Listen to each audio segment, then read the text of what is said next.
Components of information classification schemas.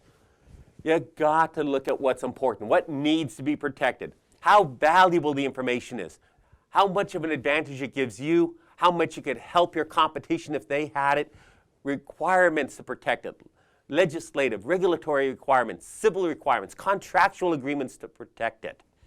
You're going to categorize your data based upon its sensitivity, based upon its value to you. You're going to document that so people understand.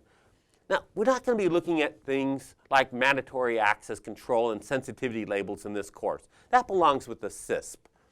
But the same concepts apply. We're going to be labeling information based upon how sensitive it is.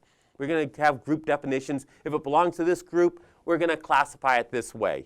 We're going to assign permissions as to who can access it. A need to know generally.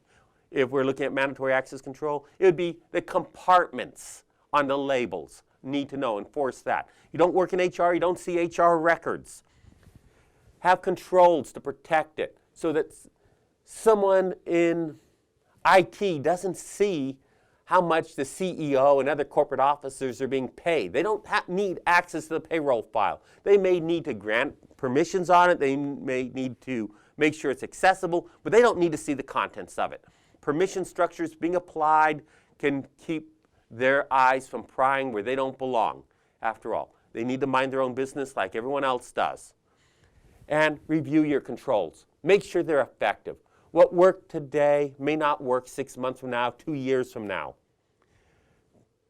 Operating systems change, software changes, bad guys learn new skills, slimy people within your organization find new ways to get around security.